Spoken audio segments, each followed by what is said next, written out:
we are more likely to survive when everyone's well, when everyone is taken care of, because that means that other people are also gonna have our back. We're now a tribe. So giving to other people, serving other people, biologically makes us happy. It biologically puts us in better standing to be wealthy. And so in something as tactical or as simple as building an audience, you will get faster results when you are insanely curious about what other people want and then serving them. It will also make you happier. It will also have more responsive customers. It will also be more likely to be content that gets shared. It's also more likely to go viral. It's more likely that people will respond specifically to you over everybody else.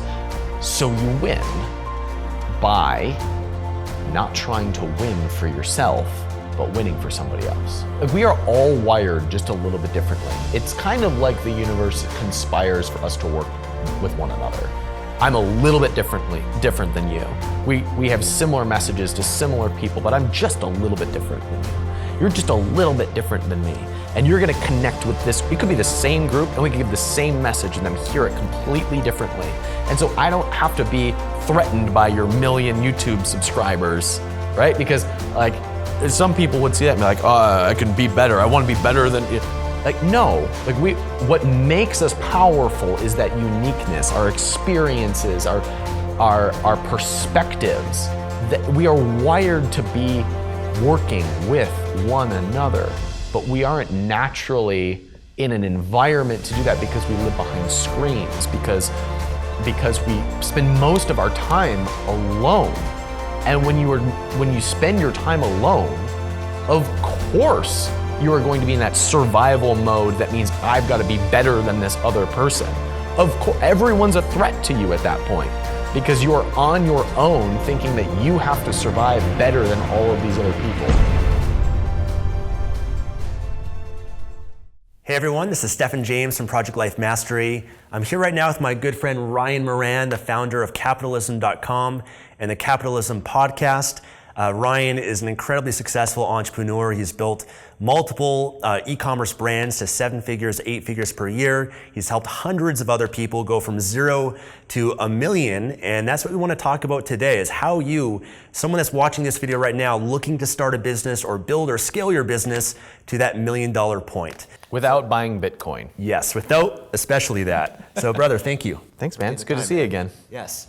It's been so cool watching you grow, man. You remember we met in a hotel at Tony Robbins in 2012, and both of us decided to go all in on our lives. Yeah. And we've done this. And now here we are. And now we're here on YouTube. Yeah, and we've done some great videos together too. I want to link to as well for you guys. But you know, Ryan, I've seen you've been on such an incredible journey, and especially since that time, because I remember during that time you're trying to figure out that direction you wanted to go, and now you've helped so many people. You've found that niche for you and what you're passionate about. So happy to see that. Thank you, and I know how easy it is to look at 2 very handsome dudes and say they have it figured out, making millions of dollars and all of this. There are still days I wake up and I wonder what the hell I'm doing with my life. Yes. I think we all hit those points in which we are reevaluating our lives. We are reevaluating what makes us feel fulfilled. Does this relationship, does this business, does this path actually make me happy? And so I know what it's like to look at other people on the internet and think that, oh great, they hit a hard time and 6 years later they're on top of the world. But every day, I think even the most successful people wake up and go, am I on the right path? We're all figuring it out. Yeah, it's not as perfect as it seems. And that's one thing I respect about you, is your transparency and your vulnerability with that. Because, you know, entrepreneurship is not easy. And we want to talk a little bit about the mindset of it too, and share some things that can help you guys. But, you know, one thing, you know, that we're both in agreement with in terms of building a successful business, especially online today, is building an audience.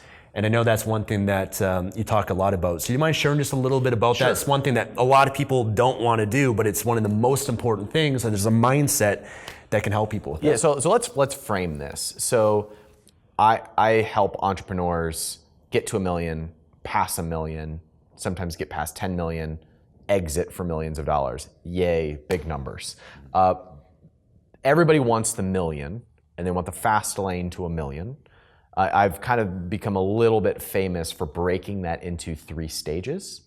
And those 3 stages are what I call the grind, which is figuring out what the heck you're doing, grinding for every follower, every sale, figuring out what your product is going to be. It's making decisions as fast as possible. And if you're thinking about those decisions, you can get through that stage in about 3 months. Have a product in the market taking sales. Stage 2 is getting that product to sell 25 sales a day and releasing product number 2.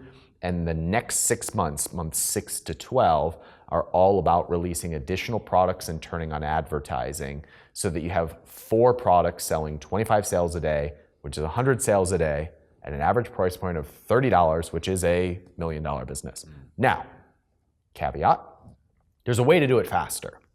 And most people don't want to do the work of going faster, but if they do it, it makes things happen way faster. And that is to build an audience. Now, to take some of the scariness out of building an audience, that does not mean having millions of Instagram. You don't have to be Gary Vee, right? Yeah. And I love Gary Vee. Yeah. I've been admiring him for 10 years, which is a story for another day. But you do not have to have a camera in your face all of the time. You do not have to have millions of followers on Instagram. You need a few hundred people who care about what you have to say in order to start taking sales predictively for a product that you can scale. And if you put in the hard work there at the beginning, starting at 0, which is where everybody started. But did you start at 0, Stefan? Of course. Did anyone give you 500,000 YouTube subscribers? No, I started the grind of putting out content and having nobody care, except for maybe my friends and family, but mostly because they're curious to see what I was doing. Yeah, you know? and it stays that way for way longer than you think. Right. Way longer than you want. Yes. And then one day it doesn't. One day it grows faster. So everyone starts at 0. It's a grind at the beginning. It's a grind when you're taking sales. It's a grind when you're getting followers. It's a grind when you are getting into shape. It's like a test. I think that in order for you to get what you want, you have to give more than what you expect to give back. It's like burning fat. If you want to burn fat, you have got to burn more than you take in. And it is the same in business. You have to give more, you have to invest more than you expect to get back. And one day, that comes back. Right. And you have no control over when that day is. So that's the fast lane to $1 million. Yeah. Be willing to suck for longer than everybody else. It's delaying the short-term gratification for the long-term gain. Right. And a lot of people, I think, they get into this with the mindset, you know, they hear a story of, you know, someone doing really well and everything, and they think, oh, wow, it must be easy. Anybody, you know, I can do it, you know, get rich quick type of thing. And they're going in, I think, with that expectation and mindset, and also the mindset of what they're going to get from it. Mm-hmm. You know, it's all about them. They're maybe desperate at a stage of your life. I've been there before too, but it's the mindset of just about me and trying to get and make money for myself. But they don't realize the way you make money is by giving something first that has a value that someone else gives you money in exchange for. And ideally giving more than what they pay for, and that's what builds that long-term relationship. I'm so glad to hear you say that. I feel like it's only been in the last few years that I've realized that that's the case, outside of just my head. Right. We all know that money comes from other people's bank accounts, and yet somehow we forget that it's voluntary if they give it to us or not. And in the internet world, it's so easy to get obsessed with algorithms and get obsessed with what the rankings are. In the Amazon world, it's what the reviews are. What's giving me what I want. Right. And when you realize that behind every unique visitor per month, every subscriber, every sale, every review is a human being, you realize that it's your job to serve other human beings. And when you think about it like that, somehow the algorithms just take care of themselves. And now you can just optimize for the little things here and there. But when you're communicating to customers, human beings, this is the big shift that I work with a lot of Amazon sellers, because you can kind of guess at products, throw them up on something like Amazon and take some sales. But you don't really scale. You don't really get to 8 figures. You don't really even get into the mid 7 figures until you realize that if you want to be that kind of successful, you have to think about the person behind the purchase, the journey that they're on, and serving that person along their journey. It's kind of like, I have, actually you know Dave Asprey, and Dave, his first product in Bulletproof was the mold-free coffee. There was no market for mold-free coffee. Right. There was nobody out there going like, is any of this coffee mold-free? No, said no one ever at the time. And Dave had an audience that he grew through podcasting and through blogging and through some speeches and through YouTube videos. And if Dave had wanted to be a coffee company, his second product would have been a dark roast, right, or the Colombian blend or something like that. But no, his second product was MCT oil, which also had no demand in the marketplace. No one else was talking about MCT oil. And then his third product was a different type of MCT oil. You definitely didn't have demand for caprylic acid, right, at the time. Yep. And he continues to innovate for what the customer who is on the journey of becoming bulletproof, optimized, what journey they're on. And as a result, he's probably gonna build $1 billion company. That's the purpose of business. And that requires that you get out of the mindset of what do I get out of this?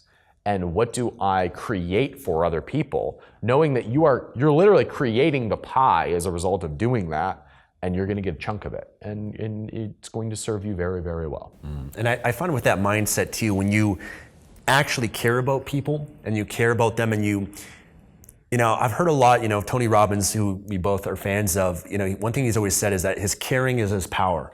That his ability to care about other human beings is what allows him to create his content, to go fly around the world, to do these crazy events, to do all that because he cares so much.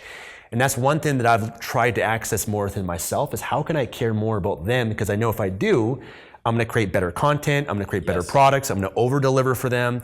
And when you have that mindset, I think everything kind of takes care of itself, because when you just try to focus on serving your customer, they'll promote your product, they'll share your product, they'll leave the reviews, they don't have to ask for it if they have such an amazing experience. And I think a lot of people, they try to shortcut that and they're looking for the tactic or the technique or the strategy that's kind of like the Band-Aid for that. Yeah. Where if you look at the 80-20, if you just focus more on giving so much, like all that other stuff will kind of expectation. Right. All the other stuff takes care of itself. Yes, it just comes back to you. Let's make this super tactical for like the person who is first starting out. You have an idea, you want to go in this direction. The first thing I tell somebody when they are starting off in their journey is when you know where you want to go, make a list of 10 people in your network who are closer to that than you, who will also take a call from you. Start going down the list, dial them up, and just listen. Hear what they're up to, what they're trying to accomplish. If you have connections, if you have anything that would support them on their journey, give it to them. If there's not, then just listen. What are they up to? Ask about them. Inevitably, they will come back to you and say, what about you? And you say, I'm in between things right now. I'm figuring it out. I kind of want to go in this direction. I'm not sure. Do you have any advice? You won't make it down the list because opportunities will open up for you. That's if like you are just starting in like a personal development or an entrepreneurial journey. If you know what business you want to be in and you're doing something like building an audience because you want to go faster and you want to have fans and you want to have customers from day one, that's a secret, by the way. You want customers from day one, build an audience. Here's what you do. You start documenting your business journey. I've decided to go in this direction. Spend $10 a day advertising that content stream, that podcast, that YouTube channel, that Instagram page, wherever it is that you're documenting the journey. And every time someone comments, every time someone follows you, reach out to them and say thank you and ask them what they need on their journey, because they are following your journey, which means they resonate with you in some way. And just get good at asking. If you get really curious about your customer and the people in your network, life gets real interesting. Human beings are actually very fascinating people. We are really weird creatures. And when you become more obsessed with them and serving them than yourself, everything that you want just shows up. because now you have access to it. Whereas when you're only thinking about what I pull out of the pie into my pocket, people read and sniff that out a mile away. What about, I know people that watch, they might know this concept, build an audience, put themselves out there, but there's still that fear that they have around that. And, the fears of, I'm not confident enough, I don't speak, my English maybe isn't as good enough, or whatever it is. And I think one reason they are maybe attracted to an e-commerce business is so they can be more behind the scenes. And, I think being the influencer, if you're willing to do that, you have a huge advantage. But at the same time, there's maybe other influencers out there too that they can collaborate with as well. But just kind of what's your mindset around that? Maybe the fears that people have around that. And I believe that even if you are afraid, it's still, like, I'm into self-development. It's even more of a reason to put yourself out there so you can become more confident and become that, but not everyone thinks that way, This is a great question. So, Stefan, let me ask you, who is the star of Star Wars? Luke Skywalker. Luke Skywalker. Most people think that their business is the star. Yeah. So they think that they are Luke Skywalker, and they feel like they have to be Luke Skywalker in order to provide value. Reality, you're not Luke Skywalker. Your customer is Luke Skywalker. Your customer wants to be the hero. They want to be the hero in their own story. Your job, not you as a person, but you as a business, the journey that you're on to build a business is to be the Yoda to your customers. Now, Yoda is a little green man who is past his prime. Right? He's a little bit vulnerable. Right? He can barely construct a sentence. He talks backwards. Talk backwards, he does. And that was a terrible joke. I'm a dad. You can tell I'm a dad. But Yoda is the wise one who serves the customer, serves the hero along his journey. So one of the things that I like to think about when I'm building or advising a brand is there a way to make your customer the hero rather than you? And that looks a lot like crowdsourcing content rather than creating content. So when I'm working with a brand new business and they're doing something like spending $10 a day on Instagram to get followers, and every time a customer reaches out to them and says, loved your product, just got it on Amazon, screenshot that, put that on your Instagram. Like, you are now celebrating the success of your business, celebrating the progress of the heroes in the journey, which is your customers. Do you know what that ends up doing? It ends up encouraging more people to leave reviews. Yeah. It ends up encouraging more people to reach out. You are creating the platform for people to be able to go on their journey. And as a result, you get all the crowdsourced content that you want. If you think about your customer as the hero, all of a sudden, there's no threat to you having to be better than them, you being the wise resource. You are just the container for these other heroes to go along their journey. So for me, my business is capitalism.com. I work with entrepreneurs. I so believe in capitalism. Capitalism is the way, it's where we're incentivized to serve one another. And so I've realized that it's not my job to have all the answers. It's my job to make the entrepreneur the hero, because you are. Because we're the most powerful people on the planet who can create change in this world. And the minute that I confuse myself as the hero, I have now stepped on someone else's territory and prevented them from rising to the level that they can. How selfish am I to think that I'm better than that person and I have to have all the advice? That kept me stuck for so long, Stefan. That false belief that you have to be better than someone else in order to serve them. You don't. You need to be more resourceful on a specific problem in order to serve someone. And that can be as simple as knowing the manufacturer from Alibaba that creates the product in this specific way for this specific group of people. Man, life gets real good when you have that shift. One thing I'd love for you to touch on, I think I've heard you talk about this before, is a lot of people when they're building their audience, they compare themselves to other people. Mm-hmm. Other people that are further ahead than them, people that have more followers, more subscribers. I'd just love to hear what your mindset is around that, because I think we all kind of get sucked into that at different times. Yeah, comparison is like the enemy of happiness, right? And I have a mentor, his name is Travis, and he has the life that I want to live. And Travis said to me once, every time I'm having a bad day or I feel down about myself, I ask myself the question, who am I comparing myself to? I was having this conversation earlier today with someone who had traveled a lot through Cambodia.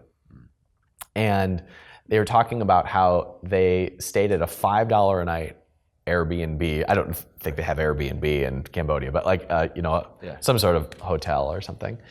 And how she ordered off the menu bacon, eggs, and beans. Like baked beans, she was English. And they brought her like broiled green beans and ham because they misunderstood. Right. And they're so happy to give this to her. They have nothing. And she's sitting there realizing like, wow, like we're so spoiled. Yeah. We're so spoiled. This person that I'm paying $5 a day is like they're running to the store to try and accommodate this English woman's breakfast request, and they're happy about it. And we get pissed off when we get the wrong milk at Starbucks. Like, I mean, we are so spoiled. And Tim Ferriss has said once, when you're the richest person in the room, you're comparing yourself to the person who's the fittest in the room. And when you're the fittest person in the room, you're comparing yourself to the person who's in the best relationship. And when you're in the best relationship, you don't see it. So you're comparing your relationship to other people's open relationship and a different relationship structure. We all see our own problems and we miss our own blessings because our brain is wired to find problems, not to make us happy. And that's a conscious choice to focus on what is amazing because our brains don't naturally tune in to what is amazing. It's kind of like, there's empty space right here, but we don't notice it. We notice the focal point. Problems are a focal point. We tune in to where we need to focus and we miss everything else. And when we fall into that, then anyone who is doing anything that you think is better than you is going to get your attention.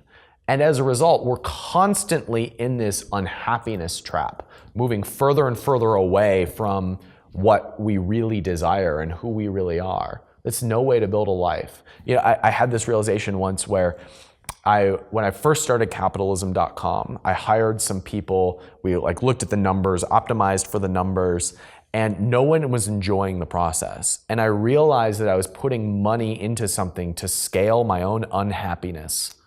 I was putting money to amplify something that wasn't making me happy because I was comparing my numbers to this person's numbers. I was comparing my just getting started numbers to somebody else who's been in the game way longer than me.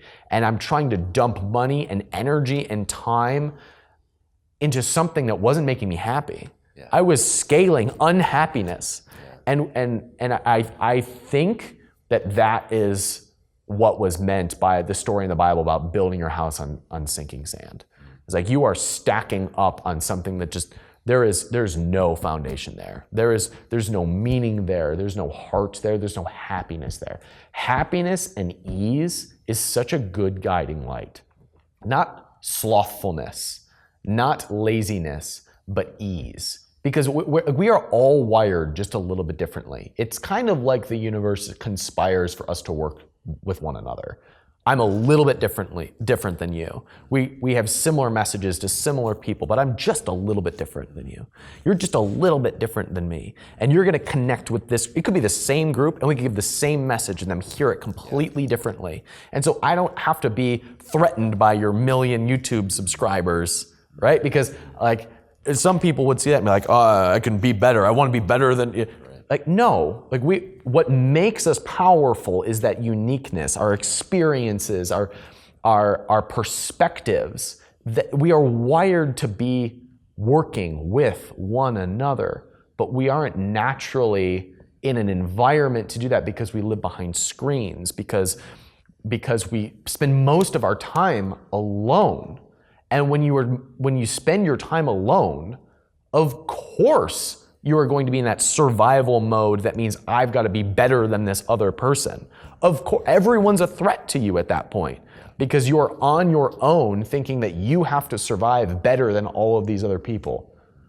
Whew, I went down a rabbit hole there. Powerful. That's powerful. What happened? Where are we? What day is it? Yeah. I mean, totally agree with everything you're saying. I mean, it's just, you can never win as long as you're comparing yourself. Right. You know, there's always going to be someone with more money, younger than you, fitter than you, whatever it is. But even if you do win, you're still alone and unhappy. Right. If you're on your own. The switch, like the minute that flips, is when you stop thinking about what you can get out of it. That does not make you happy. Here's the crazy biology of this. We are not wired to be happy, we're wired to survive, so we look for threats. Now, selfishness is thinking about my own survival. That's usually done out of fear. If I feel alone, I am more likely to think about how do I survive? No one else has my back except for me. When you're in that mode of extraction, of trying to get in that fear-based mindset, that can get you so far. You're never going to be happy because there's no end to your own survival.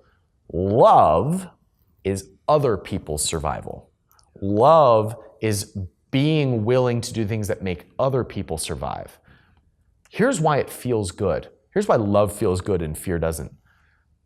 We are more likely to survive when everyone's well, when everyone is taken care of, because that means that other people are also going to have our back. We're now a tribe. So giving to other people, serving other people, biologically makes us happy. It biologically puts us in better standing to be wealthy. And so in something as tactical or as simple as building an audience, you will get faster results when you are insanely curious about what other people want and then serving them. It will also make you happier. It will also have more responsive customers. It will also be more likely to be content that gets shared. It's also more likely to go viral. It's more likely that people will respond specifically to you over everybody else. So you win by not trying to win for yourself, but winning for somebody else. I love that. It's a very powerful message. If you focus on serving others, they'll make you significant.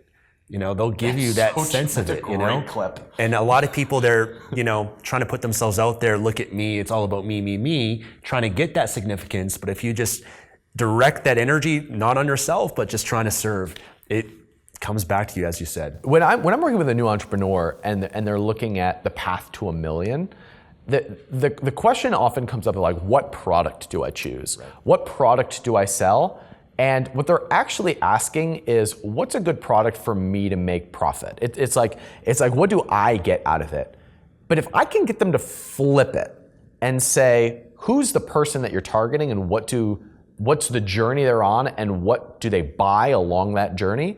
And it's your job not to sell anything, but just to stack the deck for the people who are on a journey to have an easier, faster journey, and they can choose you as their mentor, as their Yoda, then they'll buy all of your products. And so we need to identify 3 to 5 products that person already buys on their journey, and then just make it available to them. They will pay higher prices. They will choose you over everybody else. They will recommend you to their friends. They will voluntarily leave reviews. That's how you build really successful companies quickly. Whereas everybody else is looking at, oh, there's a pile of money over there. I'll hook up my system to that and I will bring more, and then we wonder why we hate each other. Of course, when we're thinking about it that way, we're going to feel divided. But if you're thinking about that person and then providing what they need when they're on that journey, you will be successful. I love it. That tweak in mindset, I know this conversation might be a little bit deep. You know, you're watching this video looking for a tactic or a strategy on how to make $1 million, but this is something, it's not as sexy, but this is what we're talking about, you know, is that the core mindset that not only will help you get there, but make it sustainable long-term and actually lead to the happiness, because it's not just the money you want the freedom, the happiness, the sense of meaning and joy and everything that comes from it too. And that's what, you know, I respect about you. You're trying to help, you've grown in your consciousness and you're trying to help other entrepreneurs be a lot more conscious and happy as well. Well, I mean, it was Keith Cunningham who said, right, if you want to make $1 million, find out what people want and give it to them. Yeah.